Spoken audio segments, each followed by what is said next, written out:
Yep. And we are live. Welcome once again, ladies and gentlemen. I am back with the Inside Movies Galore crew, and welcome on this night after the New Year's Eve.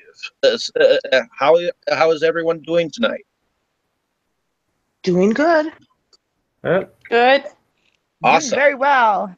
So tonight's film is actually a canon film release directed by Emmett Alston, who went on to later direct a classic ninja film from the 80s.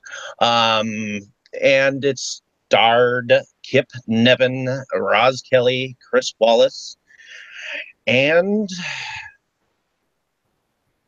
so many unknowns. So why don't we go to Katie? Katie, Yes. what did you think about this film? Was this your first time watching the film? Yes, it was my first time. I hadn't seen it before. Okay. And I didn't hate it, but I didn't love it. So it was kind of somewhere in between. I actually thought the premise of the movie cool, like this whole New Year's Eve rock show deal. Like I was digging that whole vibe, and I was thinking as I'm watching it, how awesome it could have been with better bands or something. Like obviously the movie didn't have that kind of budget, but No. like if they actually had some cool bands in there, I thought that would be kind of neat. Okay. So I was digging the premise, and overall the storyline was good. So I kind of landed somewhere in the middle with it. And, Okay. it was entertaining. I did fall asleep a couple times, but I'm tired and less because I thought the movie was sucky. Okay. Um, Red Raven, welcome back to the show. So was this a first time watch for you? Yeah, this was the first time I watched it, and I thought it was okay. For being in 1980s, it was one of those cheesy, slasher, movies. Like Katie was saying, I wish there was better bands. I thought it was cool how they had the theme of there being like this host. She was hosting like a show, and the killer kept calling in, saying like at each time zone someone was going to be killed.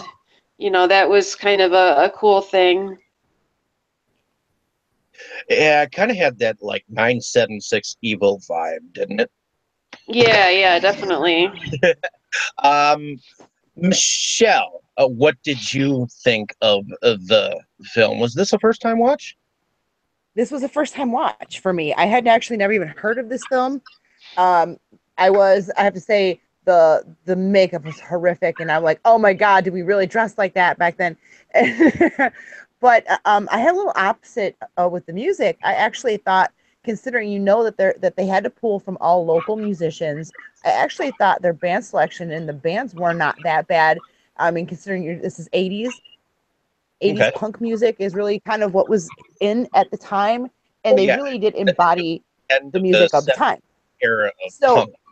I yeah, so I was actually quite impressed with that because that was pretty much spot on. It was something that you would actually could have seen something very similar happening on MTV at the time, a production similar like this. Oh yeah. So in that aspect, I really thought it did grasp a little bit of realism. So with that, it did have the fantastic outfits, with all the glittery stuff and the pink. She had a lip liner on for her eyebrows. She had pink lip liner on her eyebrows. And I had that. Little things like that that's. I mean, today we have a little bit different products that we can use, on the face that would make the makeup look better. But yeah, so the makeup was killing me. I just wanted to fix her blush the whole movie, which I had to sit through like 5 times because I wander around and I get a little bit sidetracked here and there. So it did take me a while to get through it. I can't say, I mean, the acting was horrible, the makeup was horrible and things like that, but I can't say it was a horrible movie. because there was things that I actually liked about it. Okay. Once I could actually get through the whole thing, it just took me some time to get through it. But yeah, there was aspects I actually liked about it because it really, to me, it did encapsulate the 80s. You know, that year, 1980. It really did kind of was a very good representation of that era. I guess would be the way to put it. Okay. Brandon, was this a first time watch for you, or have you seen this before? I saw it once before a while back. I remember it reminded me of another film series, Prom Night. Not the remake, but the older versions. Okay. And I mean, it kind of has a similar vibe to a lot of films around that time with the slasher movies where you had these fairly cheap to make films where you had these locations. Music tended to always take the center stage. Which this one also took. I mean, the music was almost as integral to the plot as the plot. So, though a little bit confusing at times, I did think that it was still a fairly solid slasher film. Okay. Did anyone happen to notice that Grant Kramer played the son of the disc jockey lady, who later went on to play in Killer Clowns from Outer Space? No, I didn't know that. Nope. Didn't catch it at all. Very young. He was the blonde dude, but he was the guy you saw with a girl in the very beginning, of Killer Clowns from Outer Space.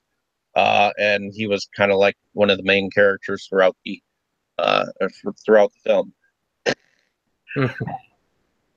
I noticed that. That was the only person that I noticed. I was digging the music scene because it was there was what looked like a kind of between like a boy band and like a ska punk thing going on during one of the scenes, and I definitely liked the premise of the outline of the film. I mean, you got a disc jockey who was running the party,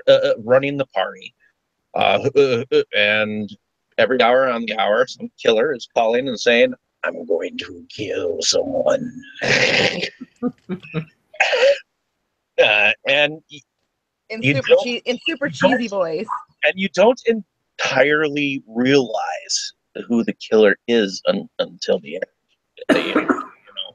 Even though they've got a dead Kennedy thing going on in the end.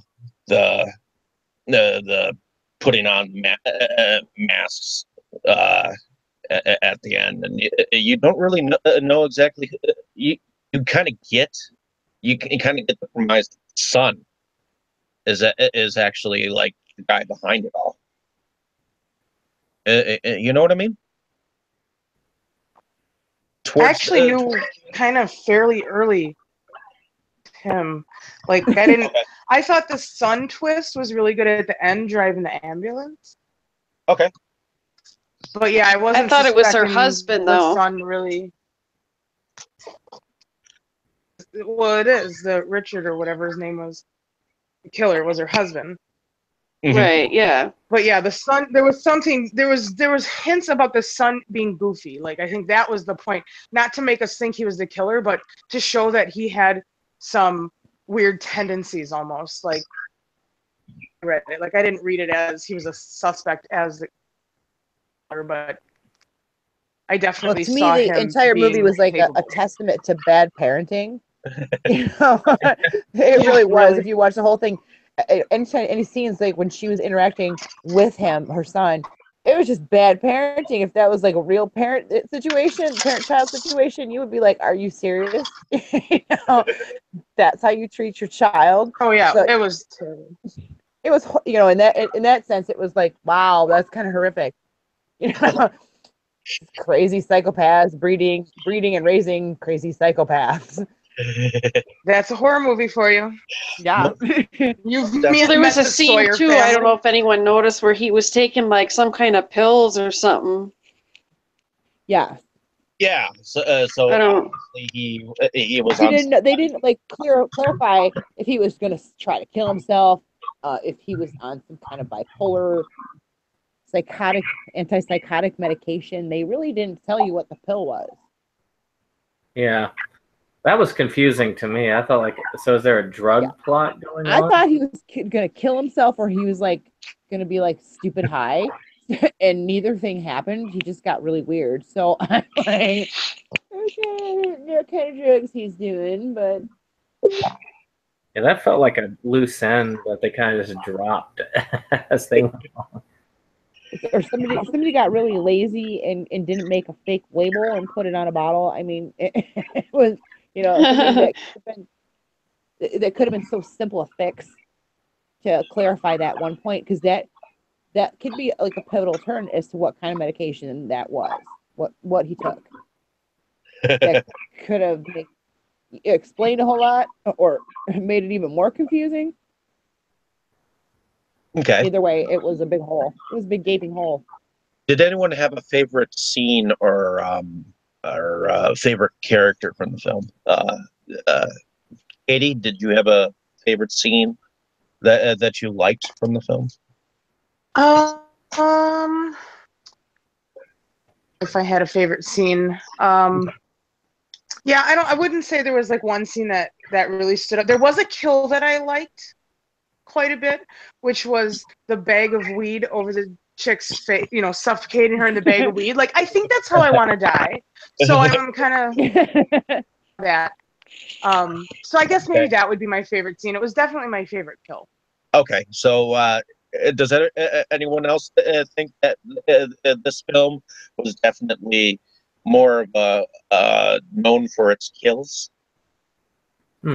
Well, I think they were creative. I actually really thought that the kill where he's actually it shows his dedication to that timing, where the woman actually starts to get away because he ends up having to stop it, and just how distraught he was at that, showing that level. I thought that was a good scene of insight into the killer.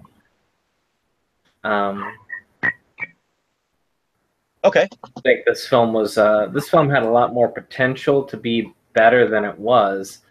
I just think that they need a little bit more solid character development and storytelling to make it work. Okay.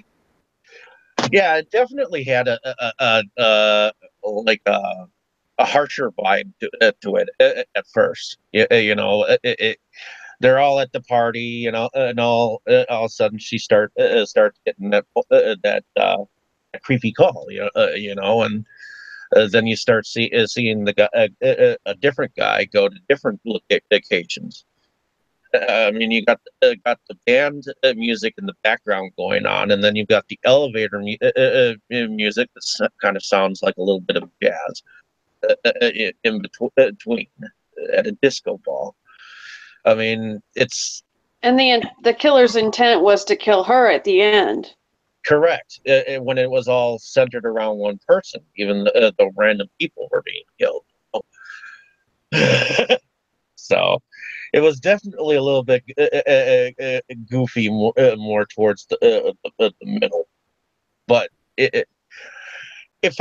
I mean, yeah, like Brandon said, it follows a lot of the slasher films of its time period. So again, I definitely dug the music behind it, and I think that's something that some of us can agree on. I think it was crazy I'm a total music snob. I think it was crazy how at the end the killer jumped off that building and committed suicide. Yeah. And at first, when I first saw after the opening credits that building, I was thinking Towering Inferno. Yeah. But in any case, To get back to your music point, David, I thought I was such a music snob about it. I was like, oh, I mean, it was okay. Like it was, some of the stuff was catchy, but like I said, I thought, oh, put bigger bands on this, or even bands from that time period that maybe weren't big yet, but would maybe have the potential to be big at some point. And I don't know, maybe they tried that and it didn't work out. Like those bands, I don't know who they were, but it was kind of funky. But I was thinking of it as how much more exciting of a film, or like rounding off the edges anyway. Like it was kind of a rough cut type of movie, like just I think this movie amping it up with some better music. Well, it's a gamble when you're picking young musicians. You don't know if they're going to take off or if they're going to flop. Well, you really don't know.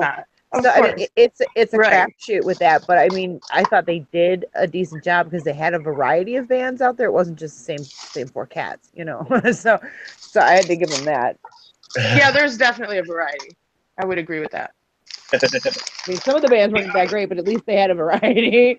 I liked the first beginning song out of all of it, because that one seemed to be like a title song to it. It had I think it had the New Year's Evil in the refrain, and I think that's kind of the song that I will remember from it. But I also me too, because Ryan was singing it to me in a very high pitched voice in mimicking it. So I think he should do a mixtape for us of that song. I think he should, definitely karaoke should, or at least maybe create his own version of the song for Redneck.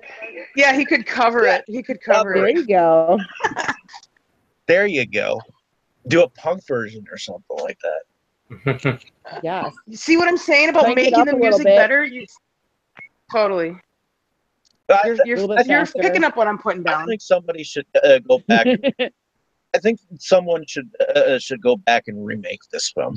I think it's due for. I agree with that. Yeah, I would watch a remake of this movie. Totally, I would too. Even though I'm not a fan of entire remakes, sometimes some have actually been decent. If you go back to a certain one. Specifically, The Crazies. That's probably my favorite remake. That was a good one. I do give you that. I liked that remake. What remake did you just say? The Crazies. George Romero. Oh, okay, yeah. It was a decent one. So yeah, I really enjoyed the remake a lot. But in any case, did anyone else have anything else to add? I don't know if you noticed, but the husband was also in the movie Magnum Force, where Clint Eastwood played Dirty Harry. Okay. Didn't know that. Yeah. And I think one of the other, I think Chris Wallace, he was in another horror film that's some of us know probably. It was Don't Answer the Phone. Actually, don't know. He was the psychic in. So that was another film from 1980. Did anybody else pick up on how, like an 80s movie, the way it was laid out and everything and the feeling of it, but it totally looked like a 70s movie? Like, aside from the hostess, like the way she was dressed, I thought like everything else was really 70s about it. Well, yeah, I definitely felt that 70s vibe. It's like it's like the person who was making it wasn't making it in a time frame that was in the present at the time. And I think that's something that some filmmakers do think about when they're directing. Well, and I think that's just reflective of the time period, like 1980, like you're fresh in, so it sort of I think it was ahead of its time in how it felt like an 80s slasher flick from like 86, but yet it really looked 1978, being right into the 80s. Like late 70s ish, Yeah. Exactly. Well, it's 1980. It wasn't 1983 or 84. It's 1980. So it's like right there on the cusp. So yeah, you're gonna have that influence. Exactly, but it felt very mid 80s to me. I loved all the shiny fabrics. It was very surprising. It was like, but that was the punk scene that they started Oh, and out I first was with totally getting the makeup and inspiration. the clothes. The punk scene really brought that out, and that's when you got to mid 80s, everybody else was doing it, but the punk scene was doing it first. You were saying about the makeup being bad, and I was totally getting makeup inspiration. I was totally digging the vast contour with the dark pink. Like, I don't do pink, It but just needed I to be might try a better. pink It contour. just needed she needed some blending. The color is great for that year. It's perfect. I was But thinking just about needed doing a it little this bit of weekend. blending. There you go. Just they do bright pink, bright blues, bright purples. I do it all the time once in a while. Bring that nostalgic feel back. Yeah, With a every lot time of I get makeup. ready, I pretty much look like I'm getting ready to go out in 1986. I can't say that I do. I don't. I'm a blender. Need to blend that blush in. Did anyone notice whether this jockey lady had like them broad shoulder clothes, or I know Oh, that the shoulder pad. the shoulder You pad know, they're really hip. I didn't see. No, I didn't see There was no shoulder shoulder pads, but I pads. think that was a little bit more mid to late 80s that kind of Yeah. came in. Yeah, the Golden Girls age. Yep. Dynasty. I know. I wait. I was in school then. I remember people wearing that stuff. I had that stuff in some of my clothes, but I would cut it out because I hated it. I would cut it out. And I was like, maybe I should have left it in there. No, I was glad I cut it out because I was like, no, I can't walk around looking like I got wings.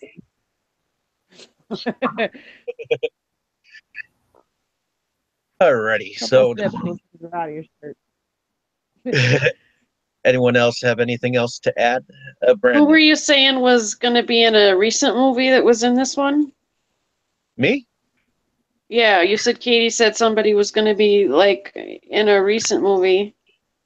Oh, Katie, you were saying that somebody was going to be in a recent movie from this film? No, I was saying that I would watch a remake of this movie, totally, or I could see someone remaking it, but no, I don't recall saying that. I'm not sure. Okay. Yeah. Mm-hmm. I actually think that this film had a lot going for it. It's just like any film, it is just a product of its time.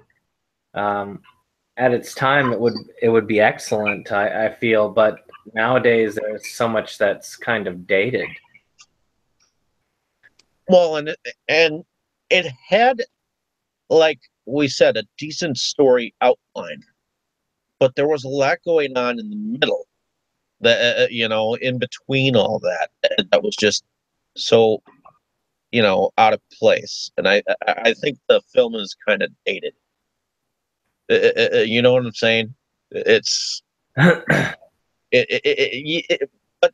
you made a good point. It is a product of its time. At its time when it first came out, I'm sure there were a lot of films that were being seen at the drive-through in constant, repetition of each other.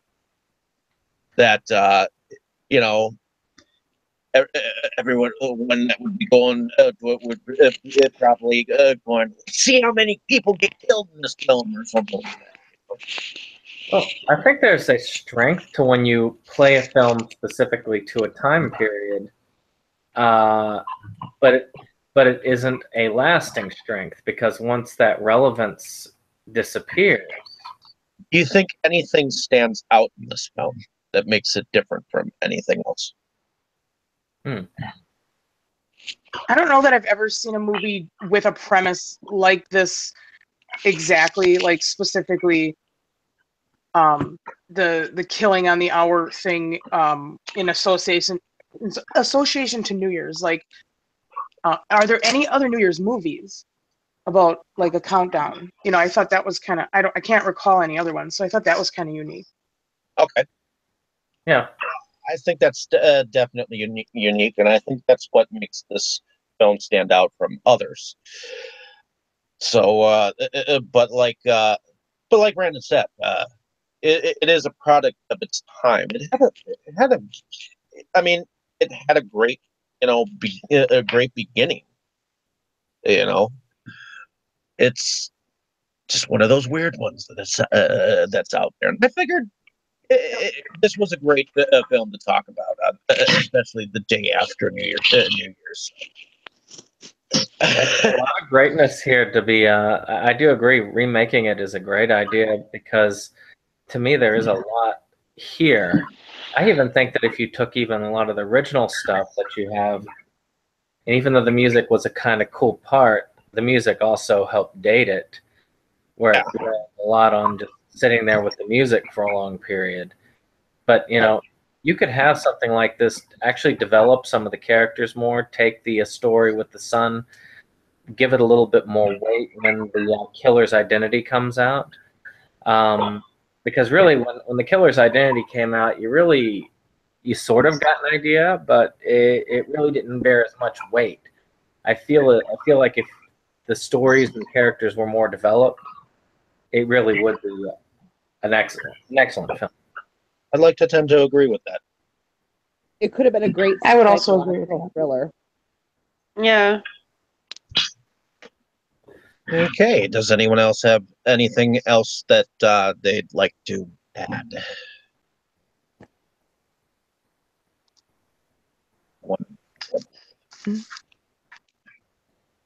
No. I'm good. Okay. Alrighty. So I'm gonna wrap this up then. But everyone enjoyed watching the film, correct? Absolutely. Changed.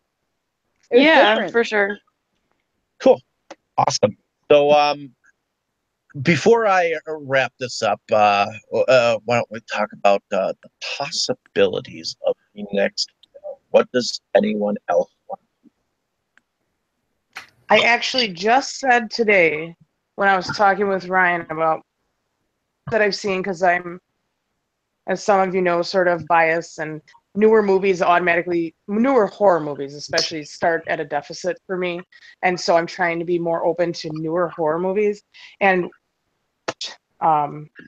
Nurse once before, and I had some issues with it, and I thought that would be a good one for me to watch again. I would totally do it for the podcast. So that one just came up today. Okay. So I wanted to tell you about it before I forgot. So Nurse is one that's worth suggesting. I also still think it would be fun to watch Street Trash too. I would at some point. I'd be definitely down for that. This month, I was thinking of putting in some older sci-fi. The one that I had actually come up with as a possibility for this next week was possibility of Mother. Mother. Oh. Is that the Aronofsky film? Yeah, because we've already done Black Swan. Okay. It's because remember we did Black Swan in the beginning. Yes. I figured we could recap on the newer as a possibility. Another one I watched over the weekend that I really liked, I thought we could do sometime, is Reanimator. Okay. Oh, Reanimator's a great movie. That's definitely a decent 80s flick. We definitely need to do something like a trauma tribute thing for that. I actually got one that was recently released called The Middle Finger. Yeah, I want to get that. It's about a superhero who apparently morphs into a giant middle finger. Nice. I still want to get that right now. It's unfortunately it's only on Blu-ray, which I prefer DVD. Yeah. Why? Because I honestly, I'm old school. I don't like Blu-ray as much. Although I've been tending to get like Blu-ray combos or whatnot, just because my fiance has a Blu-ray player and I'll be able to play it on it. So, If you want to go old school, you got to go VHS. I do still have some Old VHS, school. and I've got Laserdisc as well. So, Ah, yeah, there is a Ooh, early '90s Laserdisc. got a few films. I think I've got The Shadow on Laserdisc. Live with a media snob, so it's only Blu-rays for him. Strictly Blu-rays. Yeah. See, I'm of the opinion that only on certain films do the films look a little better on Blu-ray, but for the most part, they look exactly the same to me. It depends on the films. Like The Adventures of Robin Hood, which is a really old one with Errol Flynn. I was surprised at how much better the Blu-ray made that film look. I think that if a film is filmed in good enough quality and the makers are willing to do it, it's just like Highlander was the opposite, whereas Highlander looked terrible on the Blu-ray. I eventually sold my Blu-ray to get the DVD because the DVD looked 20 times better. It's all in the cleanup, I think. Yeah, most definitely. And I know that on certain films, some people have actually been disappointed. Like when MD Butcher MD came out on Blu-ray.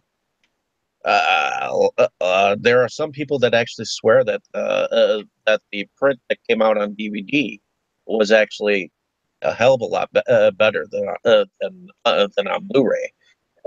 Because they cleaned up the graininess of it when it actually looked better with it. You know, so Yeah, it's an amazing thing to see how they look. But if you go with certain companies, like Shout Factory is a good one. Disney actually is a good one. If you go with Blu-ray on those releases, you're almost guaranteed for an awesome-looking product. unfortunately, you're paying like $30 a pop when it comes to their Blu-rays, and their DVDs are $20. Oh, Well, I do agree, but with Disney, it's a matter of doing something like I joined the Disney Movie Club, which helped me get most of my stuff for I can get one 60%, buy one get one 60% off. okay. But and Shout Factory, they usually really charge for theirs, but Yeah, they do. but catch them on sale during the holidays. They usually will do. I mean, I bought a whole bunch of titles for like $10 to $14 that were normally $30. I hear you.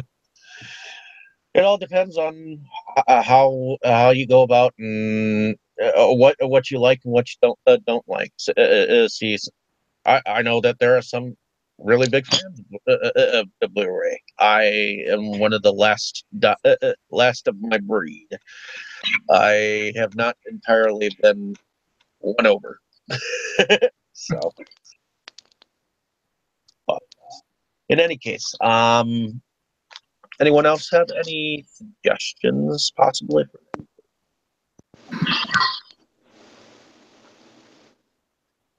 Skeleton. What was that creepiness? Michelle, did you have any horror films that you might want to talk about that you have seen before and wouldn't mind talking about? You know, one of my favorites, and it's I can't think of it right now. The name of it. It's it's a compilation. It's got Karen Black in it. And it's got the little dude, the little doll with a knife. That thing scared the tar out of me for years. I literally never played with dolls because of that movie. Are you talking about? Oh God, that's a Dan Curtis production. It's an anthology. Yes, an anthology. There's like 3 movies, and I can't flip in my head right now. But you know what I'm talking about. Dead of Night. I think that one. that one and Poltergeist had really an impact on me psychologically speaking, because Okay. I'm terrified of clowns from Poltergeist because the clown doll. I'm already afraid of dolls because of the one movie, and then bring Poltergeist into the picture, and now clowns, fuck that. Not dealing with clowns or dolls. So those two movies, like I said, psychologically, they mess with my head. So to me, those are the best ones when they really impact your life to the point where you change things that you do. Okay. Well, the reason why I was asking each and every one of you what you might want to watch watch in the future is because I'm going to gather together a poll to do in that private group that we have, and you'll be able to vote on what you want to see the most. Cool. So, Cool. and I promise this time I will not. What if you want to vote for more than one? What if you want to see all of them and you're like, I'll see any of them? Well, you can only choose one. Well, poo. There can be only I one. like that. Yes. So definitely watch out for a poll coming up. I'm probably going to start doing those a little bit more often because we have, a few to more people. So and it's just a little bit easier if I just and I promise I won't be a deciding vote. So and let you guys choose. And I figure the one that has the most or whatnot will get it down to a remainder vote, and I'll do that after tonight. And if you guys could look at the private group and uh, vote probably by the end of tomorrow night. Well, I'll make sure that we have the film set up for next year for you guys, All right. Cool. Sounds good. or for Awesome. next week. Sounds good. Alrighty. So other than that, why don't we start with Katie? Why don't we start with you? Tell us a little bit about what you do and where you're from. I'm Katie Cadaver. I'm from Milwaukee, Wisconsin, and I am a makeup artist, alternative plus size model, and burlesque performer. Okay. I've got a show coming up in January this month. It's already January. January 20th at Frank's Power Plant. We're doing heavy metal and burlesque that night. So that with your new dance crew or that your is new with Grindhouse Tees Productions is putting it together. So we've got burlesque and then also Primal Enemy and H1Z1 at Frank's Power Plant on January 20th. So that's going to be a fun show. And you can find me on Facebook. I'm also a Dead Girl with Dead Girl's Dark Coffin Classics, which you can find on Facebook, YouTube, and Vimeo. Just look up Dead Girl's Dark Coffin Classics. You can look up Katie Cadaver with a K on Facebook, and I'll get you connected with all the good stuff that you need to know. Awesome. Red Raven, why don't you tell us a little bit about what you do? I'm Red Raven, and I'm a booker. I book shows in the Milwaukee area, and I'm also a dead girl on Dead Girl's Dark Coffin Classics. And you can find me on Facebook. Just look up Katie Jones, Lake Geneva. Awesome. And Michelle, why don't you tell us a little bit about what you do and where you're from? Well, hi everybody. I'm Michelle Yeager. I'm from Detroit, Michigan. I'm a model, actress, and writer. I am from Yeager Entertainment. I also run that as well. I was in talent management, promotions, booking with both Yeager Entertainment and Northwest Entertainment, which is out on the west side of the country. It's California and Oregon and all that area over there. I have a degree in broadcasting. I am the only ever in the world born to be wild babe licensed by Steppenwolf. I was their Michigan liaison for 6 years. You can find me on LinkedIn. You can find me on Facebook. Also on Instagram, Jaegerbomb Jaeger. I also did start a Snapchat. That's Queen of Mean 13. If you want to find me there for the fun filters, you can see me making goofy faces and retarded videos. So. And she also became the one of the new editors for this coming year of My Movies Galore Milwaukee. Brandon, why don't you tell us a little bit about what you do and where you're from? Yes. I run a YouTube page called Septum Sin versus the World. We review movies and we do movie release news. We had a bit of a hiccup at the start of the year with everybody getting sick and all that stuff. But we're mostly back in business, and that's all. That's all good. So Cool. I'm looking forward to a good new year of new releases. And once I've gotten myself settled in our new environment, we'll be really ready to go. And I was actually thinking February I could make it a trauma month, maybe. That would be. Starting with maybe Romeo and Juliet. Yay, my favorite. I approve. Speaking of Romeo and Juliet, one of its stars starred in a musical called the Ghastly Love of Johnny X. Tomorrow night, I will be interviewing the director behind a science fiction musical that had the one of these stars from Romeo and Juliet. So, I'm trying to keep my fingers crossed because I was trying to get a hold of the main actor, but if I don't get a hold of him, definitely look out and listen to the interview tomorrow with Paul Bunnell, who directed the feature, and definitely check that out. I am David Streggy. I host this show here on Inside Movies Galore. I also run Milwaukee, which is a writing blog type thingy with a group attached to it, and also a small-time producer. One of the films that is coming out in 2018 is Wrestle Massacre, so definitely check that out. Check the Facebook groups. I'm sure that probably in March-ish it'll come out or whatnot. In any case, definitely tune in. We have some exciting things coming this year for you. Thank you all for joining me on this New Year's after New Year's. So thank you all, and hopefully we have some exciting film adventures coming this year. So I appreciate you guys coming on. No problem. Thank you. Thank you for having us. In any case, everyone say good night. Good night. All right. Good night. Good night. Good night, John Boy.